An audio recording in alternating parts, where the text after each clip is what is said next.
Hey everybody, welcome back to Pushing Pixels. I'm your host Sam Mestis. Second time's a charm because I already tried doing this tutorial once and my machine crashed. So let's see if we can pull this off again. This is a Corey Barker tutorial.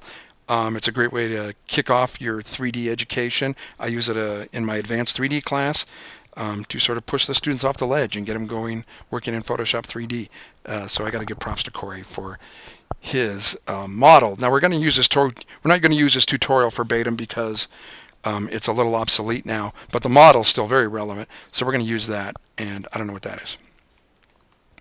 And we're good to go. All right, so I have three paths here. I have this Z shape, I have this outline shape, and I have this inside circle shape, which is sort of the inside of this circle right here. And they're called front, outline, and inside shape. So click the front one, and I give you three layers too. It says front, outline, and outline shape. Oh, well, if I could learn how to type, that'd be awesome. Outline shape. There we go. Shape. We'll figure it out. There we go.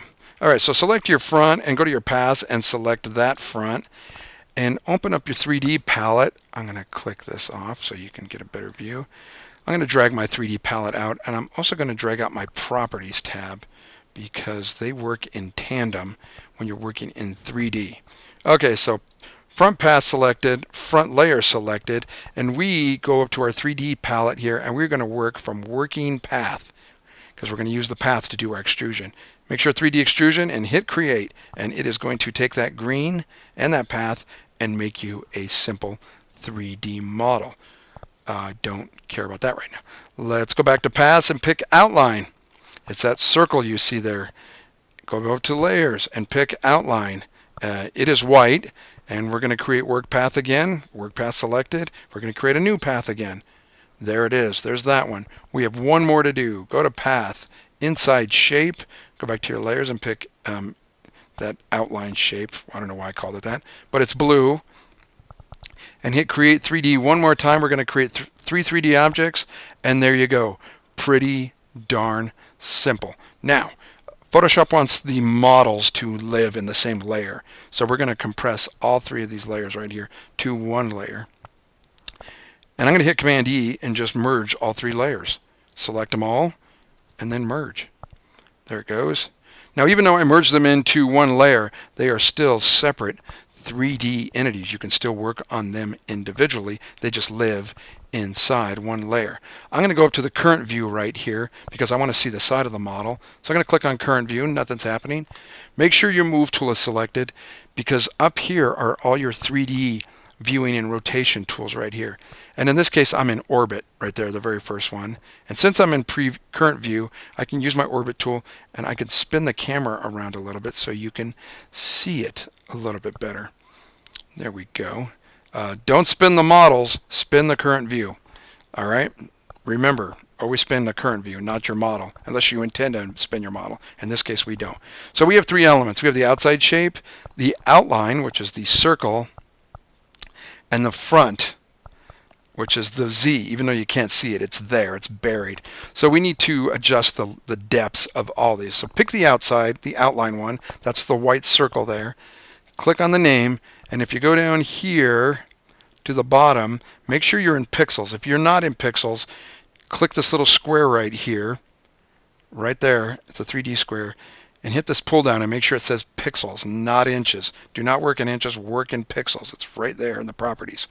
All right, so I have my outline selected. I'm going back to the star there, and I'm going to change the depth, the extrusion depth to 150, and you can see it got shorter. That depth is for the inside circle. We'll fix that in a minute. Let's go to front, right? That's your Z. We're going to change that depth to 100. And you can't see it yet, but it's there. Hold on. And then this inside shape, which is a circle, let's change that to 25. All right, there we go. Awesome. Now let's adjust our model. Click on the front. That's your Z right there. Click that guy, and hopefully this won't crash. Now when I click on that, you'll notice this little widget pops up, this XYZ widget. Y is up and down, X is left and right, Z is forward and backwards. And you can control parts of your model with this little widget. In this case, I need to see the Z. It's kind of buried in the back. So I am going to grab, when you fly over it, you can see parts of it change color to yellow. I'm going to grab this blue arrow tip right here. It'll turn yellow. I'm going to grab this blue one, and I'm going to drag it forward until my Z appears. There you go. Just like that. Ballpark it in there somewhere. It doesn't have to be exact. That's not too bad. Now we need to also bring in this inside of the circle. It's a little bit wonky. So grab the inside shape again and grab the tip of the widget, this little arrow tip, and drag it forward a little bit so it's not sticking out the back there, and give it just so it's just on the inside. You can just sort of see it on the inside. And that's not bad. I am going to go to my current view again, and with my orbit tool, I'm going to orbit my camera around so I can see a little bit. I'm going to just move my model in so you all can view it. All right, so we have three elements. We have the Z, the front, the outline, that white thing, and this inside shape, the blue thing. Now we can start doing some really fun things with this. First things first, we need to add an environment. Our model's going to reflect something, and we need to give it something to reflect. So if you go up to environment right there, you can see by default we have this texture, which is this lighting. They're like little lights, and they're not very glamorous. In fact, they're kind of dumb, and we don't want those. So we're going to replace it completely. So if you go next to that, there's a little folder or a little piece of paper right there. If you click it, we are going to replace this texture, and that's essentially all it is. It's a texture. You can replace it with anything. You can replace it with a picture of your girlfriend or a photo of your cat or whatever you want. In this case, we're going to replace it with something I gave you, folks, which was this chrome element. This is also from Corey Barker. Obviously, it's from iStock Photo. And I'm going to click on that. And we're going to replace those lights I showed you earlier with this. And there you go. And you can sort of see the environment. And you need to think of this as sort of a wallpaper that's reflecting onto your model. When you're in your environment, you're going to get this beach ball that you can spin around, and you can essentially adjust that texture whichever way you want. Now, it doesn't matter right now because the reflectors aren't turned on, so you really can't see anything. It is sort of lighting this a little bit, though. It is reflecting some light onto this. But we need to turn on the reflector first. And the part I want to reflect is the side of this circle right here. Okay, I want that to reflect this texture map we just installed. So let's go to Outline again. And we're going to work with the extrusion because that's the face we want to use. There's a front face, which is the very front. In this case, in the Z case, it's the green. There is a front bevel, which would be where the green meets the side. That is the bevel. And then there's an extrusion, which is the side. In the circle's case, it's this gray thing right here, but there you can see a little bit on the Z as well. And then there's a back bevel, and there's also a back inflation. But right now, we're just going to work with the side of this thing. It's called the side extrusion, or the extrusion. So I'm on Outline, which is that guy, and I'm going to go to Extrusion Material, because that's the side. And when I go to the Extrusion Material, you see the Properties Manager. It lets you do a bunch of stuff. This Property Manager is just exclusively for the side of this face now. If I go to the front, it'll let me do the front. If I go to the back bevel, it'll let me do the back bevel. But we're going to do the extrusion on the outline. That's the circle. And we're going to crank up the reflection. Now there is an element here called reflection, but first we're going to crank up the shine a little bit. I'm going to take the shine to 100% and kind of adjust the specular highlight a bit, maybe down to 80. Let's put it down to 80. And then I'm going to crank the reflection up. And when I do, you can see the model is starting to reflect that texture map. And let's just say I take it up to 47. Let's just say 50. How about that? Nice round number. And you can see it's now reflecting. In fact, if you click back on the environment up here, you can grab that beach ball again, and you can adjust the texture map however you want it till you find something you kind of like. So I'm going to go in a bunch of different directions and see if I can find anything. I kind of like that. Let's go with that. I like that option. All right, so it's reflecting, which is kind of cool, right? Maybe we turn the reflection up on the front of the Z maybe just a little bit so we can catch a little bit, but nothing too crazy. Go to front face because the front inflation material is the green part. You can see it there. And let's turn the reflection up just a little bit, and I mean a little bit, maybe 10. Do you start seeing it? Yeah, you can kind of see it. Actually, I'm around 20. I'm going to crank the shine up just a little bit too to 80, but that's not going to do much. All right, so we got that. That's pretty good. All right, and that's looking pretty good. Let's keep that for now. You can kind of see it there a little bit. One of the other things you can do is adjust these colors on your elements. Like if I wanted to change this green to blue, I could. In this case, I want to work inside this blue element inside here, and we're going to add a little bit of a texture to it. And I'm going to show you how you can sort of reshape it and do things fun with it. I'm going to work on the outline shape. It's actually this inside shape right here. On the front inflation, it's blue.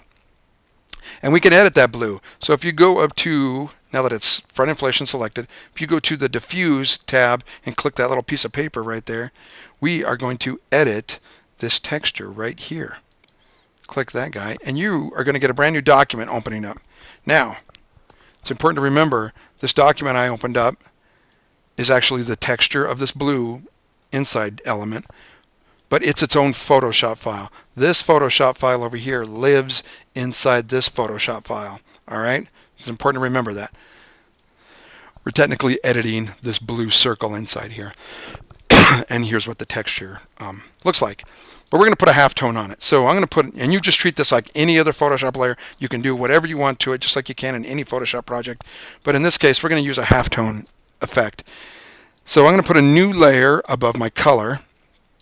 And I'm going to use black and white as my foreground color. I'm going to hit D just to reset it. All right.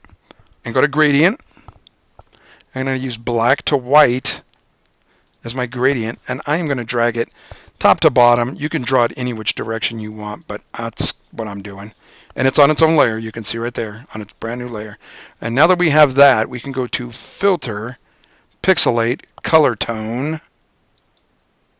And we'll get this dialog box. And I want to use 40 and 0 for the rest of the numbers, okay? So maximum radius 40. That's how my biggest circle will be 40 pixels. And we're not going to worry about color channels. All right? Zeros for the rest of them. And if I click OK, we're going to get that nice cool halftone effect. All right? Let's change that blend mode to overlay. And you're going to see these cool little blue deals. And I'm going to turn the opacity down on this layer. Let's say, I'm going to go to, say, 30-ish. All right? All right, so I'm done here. And when I save it, it's going to update the model inside here. So I'm going to hit Command S and save it. And there is my texture effect. I can close this now. I don't need it anymore. And there it is. If I want to go back and edit it again, if let's say I change my mind, I can always click that face again and go back and edit texture, and it'll launch that again, and I could go back and make any changes I want to it. For example, let's do an edit texture on here for the sake of argument. Let's just say I want those circles. I don't know. Can we do that? Let's find out. No, we can't because it's one full image. That's right. You could do whatever you want. That's what I'm trying to relay to you. I'm going to close that again. I don't want to get away out of this and lose my mind. Okay, so not too bad. We have a cool model. Let's add one more thing. I'm going to save real quick. Always save. We're going to add a bevel to this outline thing. So I'm going to click the outline element and go to my bevel tool over here in the properties. It's the third one over here at the top. And I'm going to change my bevel to, say, 4. And it put a little sort of 4-pixel bevel along the edge there. You can barely see it. All right. But you could control the shine of that bevel too. So I'm going to go to Outline Bevel from Bevel Material. And I'm going to crank up the reflection quite a bit. It'll also reflect. And there you go. And that's how you do a bevel. Pretty simple, right? Outline, bevel tool. I just set mine to 4. It's cutting a chamfered bevel, a 45-degree bevel, but you can change them to whatever you want, or you can click on this and make your own bevel if you want to, and save it and store it for later. So I have it set to 4, and we're kind of done a little bit. That's kind of pretty much it. I'm going to bring this front element back out. Oh, got to go to my move tool. I want it out just a little bit further so it casts a bigger shadow, just like that. And you can see the light is throwing down shadows. One thing I do want to do is let's turn off the floor plane. I don't want it throwing a shadow down on the floor. So let's go back to environment, and let's change our ground plane opacity to 0. Awesome. All right, we're done with our model. Let's render it. To render your model, you need to either click this button right here next to the garbage can, or you can hit Shift Alt Command R for render, and it will start the rendering process for you like it is done now. It's beginning to render. This model is probably going to take 10 minutes to render, but it actually is starting to look pretty cool. And you can see the inside is also reflecting the dots on this piece of the model, so you get some really sort of fun, cool effects. It's not just reflecting the reflector, it's reflecting parts of the model. And that's pretty good. Let me show you finally what it looks like when it's all done. It looks something like this when it completely renders. I had a different lighting setup on here a little bit, but the effect is the same, the model's the same. All right, everybody. Practice, practice, practice this thing. It's you're going to learn a lot, and I will see you next time. Thanks so much for watching, and have a good day.